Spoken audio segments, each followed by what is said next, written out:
Less attention will be given to the Nigeria currency in the Committee of Producing Nations. What strengthens any country's currency is the productive capacity of that country. Because if a country does not produce, what does it sell? When you hear of foreign reserve, it means people will come and buy your product and you put the proceeds in your foreign reserve. As you do that, it strengthens your currency. Apart from crude oil, tell me what we sell. Mr. Anjos, who appreciated the various steps taken by the central bank to stabilize Naira, expressed the need to tackle the militating challenges posed by insecurity, the lust for foreign goods, and bad politics. Way out is for us to do three things. One, let's get our powers working, because we can't produce without power. Whatever we do, power must be working. Two, let us fight this insecurity together. Even ordinary food we cannot produce. Do you know that Nigerians' food that we are exporting is being rejected from abroad? We should stop this dirty politics. If you sold yourself cheap, you cannot buy it expensively. The financial expert who explained that deploying dollars in defense of Naira, as done by the Central Bank of Nigeria, mitigated the pressure on Naira, also maintained that the action has depleted the nation's foreign reserves, which currently stood at 33.32 billion. Saeed Adeboje, OSBC News. The Auditor General of the State of Osun will tomorrow morning present the year 2020 audited account of the state government to members of the public for discussion. The annual event, tagged Audit Forum, is organized by the Office of the Auditor General, State of Osun. According to a release by Mr. Adewale Badejoko, on behalf of the Auditor General of the state, the program holds at Leisure Spring Hotel, Osogbo. The release urged the participants to be COVID-19 protocol compliant. Our lawmaker in the state of Osun House of Assembly, Babatunde Olatuji, has expressed concern at the mounting external loans being secured by the federal government, noting that the country's indebtedness is fast exceeding her revenue base. Honorable Olatuji made the position known today when he featured on an OSBC weekly program, Issues in the News. He admitted the negative impact the worsening exchange rate is growing on the citizens, especially the low-income earners and the common man on the street. The lawmaker, who is a development economist and banker, called on Buhari administration to widen the tax base of Nigeria and adopt fiscal discipline, the kind being adopted by the Oyetola administration in the state of Osun.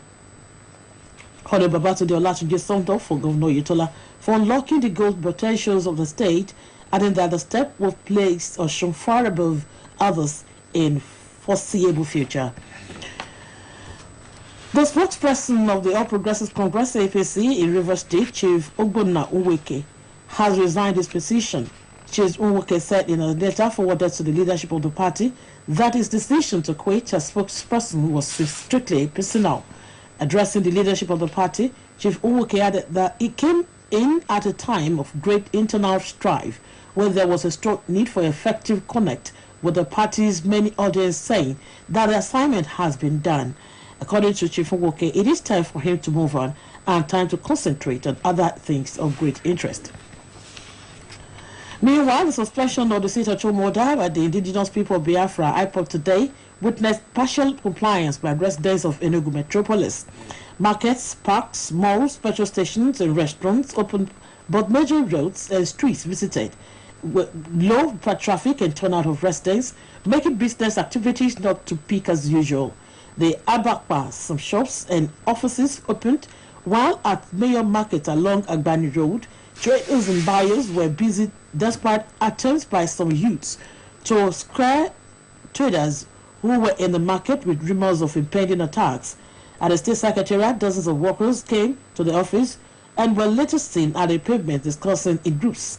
However, no commissioner or government appointee was seen in the office when newsmen visited the Secretariat around 10 a.m. today. Reports say a handful of commercial buses and commercial tricycle operators were seen rendering services, and most persons were seen trekking along the streets. It was also gathered that only 2 banks on Ogui Road opened for business as at 9 a.m., while most others, particularly the ones on Market Road, did not open. Residents of Owile and Ifeodo in Ejibu West local council development area of the state of Osun have appealed to the state government to help find lasting solution to annual flooding on the bank of Oba River. So yeah, Honoride has the story. We shall bring you the story in the course of the bulletin. The Lagos State Governor, Mr. Babajide Sanwo-Olu, has today signed a bill prohibiting open cattle grazing in the state into law. The governor's media aide on print media, Wale Ajetumobi, made this known today on his Facebook page. Reports has it that the Lagos State House of Assembly had earlier passed a bill entitled "A Bill for a Law to Prohibit Open Cattle Grazing in Lagos State, the Trespass of Cattle Land, and for other connected purposes." Speaker, Lagos State Assembly, Honorable Mudashiru Obasa, subsequently directed the acting clerk of the House, Mr. Olalekan Onofeko, to transmit a clean copy to Governor Babajide Sanwo-Olu for accent. The bill was passed after unanimous votes by the lawmakers at a sitting where the bill was read the third time.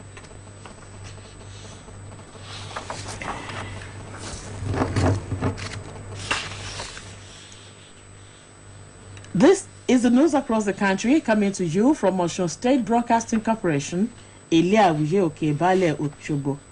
Voice of the West. Now our mid-news message. If you lit a lamp for someone else, if it also brightens your path, it is good to be good. Students of Plateau State Polytechnic today staged a peaceful protest over the postponement of their semester examinations by the council authorities. The students stripped out in large numbers and blocked the major highway leading in and out of Jos. Speaking with newsmen, a student of the institution, Ms. Deborah John, described the decision of the management to postpone the examination as an attempt to truncate the academic journey. According to her, the postponement of the examination is as a result of an indefinite strike embarked upon by the lecturers of the institution. It was also gathered that the lecturers had issued a notice of strike to the government over what they called inability to meet their demands of earned allowances and other sundry issues. Meanwhile, the Federal Ministry of Education has assured that candidates who missed the 2021 West African Senior School Certificate Examinations (WASC) in the Southeast will be given another opportunity to write the examination. The Permanent Secretary of the Ministry, Mr. Sonny Echono, made this known today in Abuja while monitoring some examination centers in the FCT. Mr. Echono, who frowned at the September 13 disruption of the examination center in the Southeast, however, expressed satisfaction with the conduct of the examination across the country, which was written by over 1.57 million candidates. According to him, the ministry will put modalities in place to ensure that the candidates who missed the examination in the Southeast are given other opportunities to write the examination. He said the ministry is collaborating with relevant examination bodies and non-governmental organizations to fish out candidates who were involved in examination malpractices during the time under review. Speaker Kogi State Assembly, Honorable Matthew Kolawole, has condemned the kidnapping and killing of an ex-provost, pastor and worshipper in the Ekwa Church at Kaba, the traditional headquarters of Okunland. Report has it that the pioneer provost of the College of Education, Technical Kaba, Kogi State, Dr. J.O.T. Oshadumo, the resident pastor of Ekwa Church Kaba, and a female worshipper were kidnapped by gunmen who invaded the church while Sunday service was ongoing. In an interview with newsmen, Honorable Kolawole described the attack as evil. In the meantime, an eyewitness said Dr. Oshadimo, who worshipped regularly in the church after his retirement, was abducted while the service was in progress. The pastor of the church, whose name could not be ascertained as at press time, and another female worshipper were also whisked away by the hoodlums.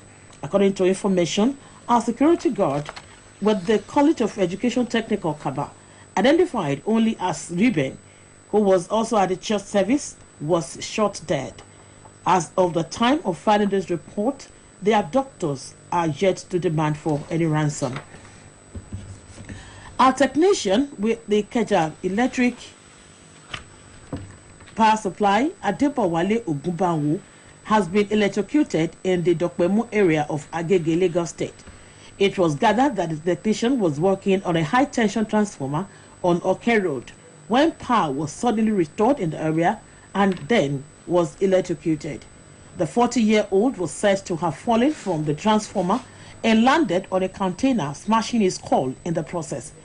In a bid to rescue Ogunbanwo, it was learned that residents rushed him to the Orile-Agege General Hospital, where a doctor on duty confirmed him dead. A resident who gave his name also as Adesoji said some staff members of the power distribution firm were on duty at the time and had disconnected power in the area. He noted that the deceased, who was not part of the team, took advantage of the situation to unofficially work on the high-tension transformer after it was contracted by some residents. Attempt by a female passenger, Miss Obihi Isesele, and one Emmanuel Omebere to export illicit drugs to Europe through the Murtala Muhammed International Airport, Lagos, and the Nnamdi Azikiwe International Airport, Abuja, have been thwarted by narcotic officers of the National Drug Law Enforcement Agency. The agency said the suspects were arrested before they boarded their flights. According to the LDLEA Director of Media and Advocacy, Mr. Femi Babafemi, Ms. Isesele was nabbed at the departure hall of the Lagos airport on her way to Italy with 312 sachets of tramadol weighing 1.5 kilograms concealed in crayfish and dried vegetables.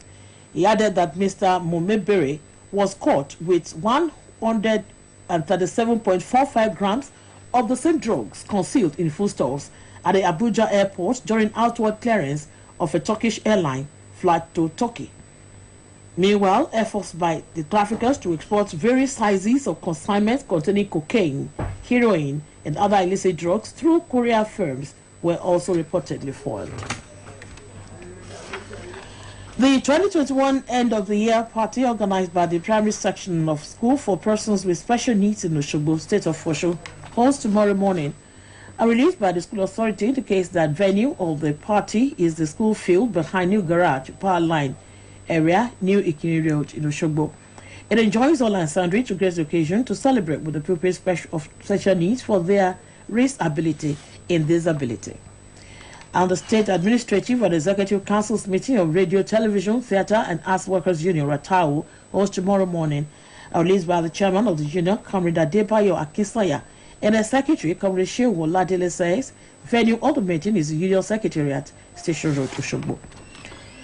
A week-long pastors' conference and convention of Christ Apostolic Church Supreme Council Nigeria and overseas begins today at CAC Ile Anu Alashepe Ikire, State of Osun.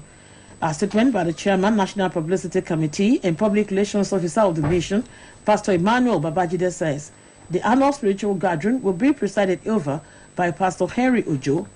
Officers of the church who will join the pastor and the president, Pastor Henry Ojo, to coordinate the program are Pastor J.D. Onogwa, the General Superintendent, Prophet E.A. Ogunride, General Evangelist, Pastor E.E. Alade Saye, General Secretary, and Pastor E.O. Owolabi, Acting Director of Finance. The statement adds that the presidential media chart will come up tomorrow morning while the General Convention holds on Sunday morning. It therefore enjoins all district coordinating council chairmen to mobilize their pastors and church members to attend the week-long program. Speaker State of Osun House of Assembly, Honorable Timothy Owoye, has described the death of Honorable Gbotosho Ladipo as a great loss to the Gbotosho family and Ilesha West local government as well as the entire Ijesha land. The Speaker, in his statement by his Chair Press Secretary, Mr. Kunle Alabi, to commiserate with the family, friends and associates of the former State Deputy Speaker who died last night, admonished them to take heart over the loss. Honorable Gbotosho Moses Oladipo was the Deputy Speaker of the Second Assembly of the State from June 1999 to 2003, when Right Honorable Alabi Majid was the Speaker and Honorable Adejare Bello was the minority leader. Honorable Owoye held that the death of one of the pillars of support for Ilesha East local government of the All Progressive Congress APC has shown the greatness of God, who has ultimate control over life and death. Similarly, it was said that the positive parts of Honorable Moses Gbotosho in politics, administration, and community service will certainly keep his memory evergreen in the minds of the people. The leader of APC, Ijesha Zone, Chief Kunle Odayemi, made this observation in his countless message on the passage of the Deputy Speaker of the Second Assembly of the State House of Assembly. In a statement by the Publicity Secretary of the Jeza Zone of APC, Barrister Mrs. Dukwe Ajayi Gbadebo, Chief Odeyemi said, Honorable Gbotosho's death has left a great vacuum in the progressive family in the Egyptian land, Osun State, and Nigeria as a whole. Chief Odeyemi commiserated with Gbotosho's family in the Egyptian land, the All Progressives Congress, APC, the Right Honorable Speaker, and the entire Osun State House of Assembly, the Governor, the government and people of Osun State, as well as friends and associates of the deceased. Honorable Gbotosho, who died at the age of 85, was Deputy Speaker of the State House of Assembly between 1999 and 2003. He had earlier served as councillor and leader of Ijesha West local government. Honorable Gbotosho was a member of the Governing Council of the Osun State College of Technology at Sauke between 2013 and 2018.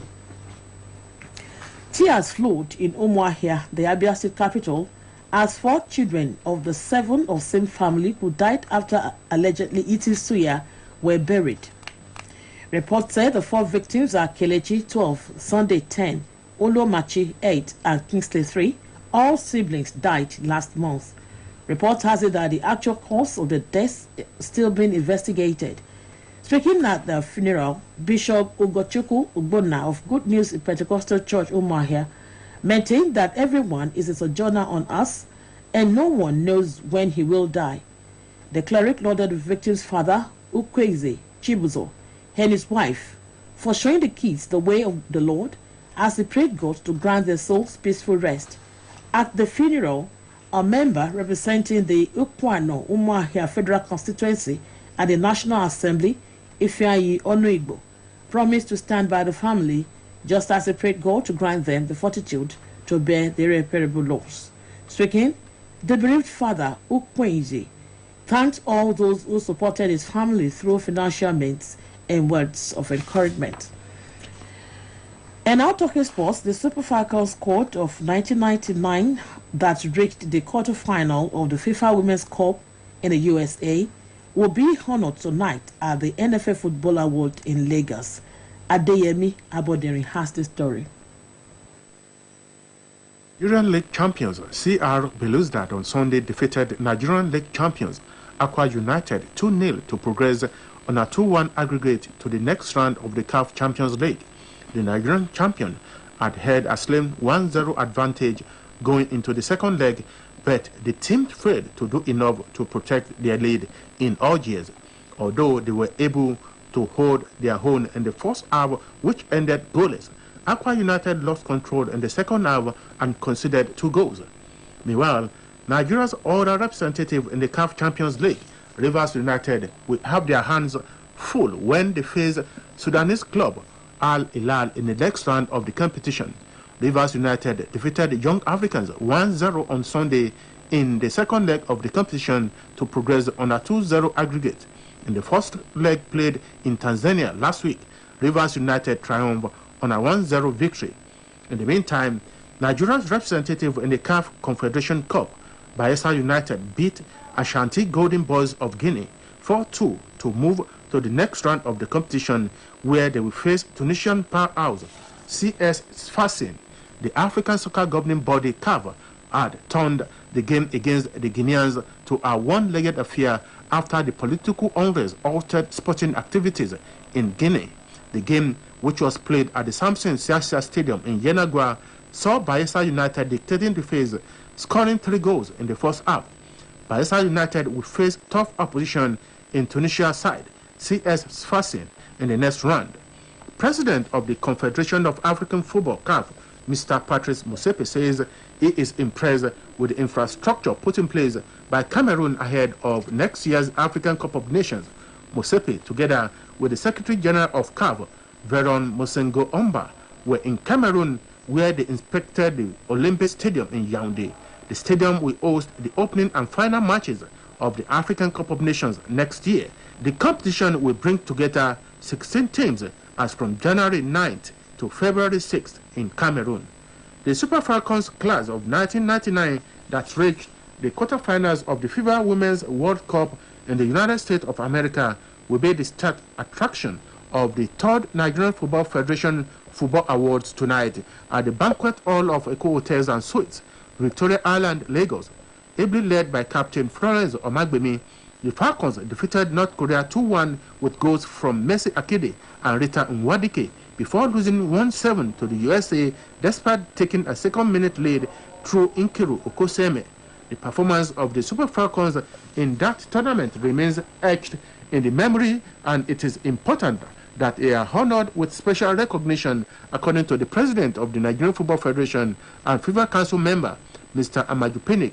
15 members of that 1999 squad, as well as coach Ismaila Mabo, will be on hand at the event tonight. Brazil legend Pelé has been readmitted to hospital in Sao Paulo just a few days after leaving intensive care, but appears to be recovering well. Pelé's daughter, Kelly Nascimento, has released images of the 80-year-old in which he appears to be in good spirits. The 3-time World Cup winner is smiling in his hospital bed in a photo posted by his daughter on Instagram. He is currently undergoing physiotherapy in hospital in Sao Paulo following an operation earlier this month to remove a colon tumor. Sport Update returns tomorrow. My name is Adeyemi Abodere. The story on appeal by residents of Uile Enifiodo in the Jibu West local government area of the state to the state government to help find lasting solution to the annual flooding on the bank of Obaile shall be brought your way tomorrow on the news across the country. Please stay tuned. And now to end the news across the country, here again are the major points. A financial expert has explained how insecurity, epileptic power supply, and politics of bitterness have contributed into a incessant fall in power of Naira against the US dollars and other international currencies. Lagos State Governor Mr. Babajide Sanwo-Olu was today signed the bill prohibiting open cattle grazing in the state into law. Students of Plateau State Polytechnic today staged a peaceful protest over the postponement of their semester examinations by the school authorities.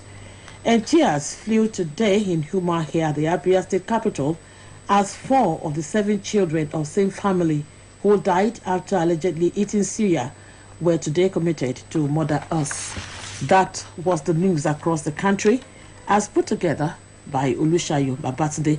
For more about us, you can log on to osbcng.org. Thanks for listening. Good evening.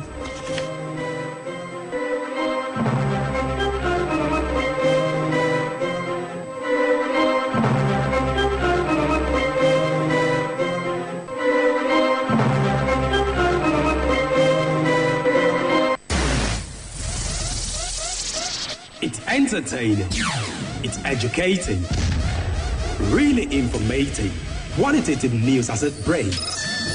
It's OSBC Radio 2, 104.5 FM.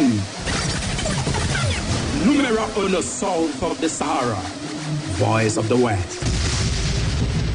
When you haven't used your SIM for quite a while, you start to worry. You start to calculate the last time you recharged, or the last time you got a call on that line, or a credit alert, or even just a flash. But thanks to Glow Always On, you can rest easy and never worry about any of that, because with just 500 Naira, you stay connected to the Glow network even if your SIM is in unlimited.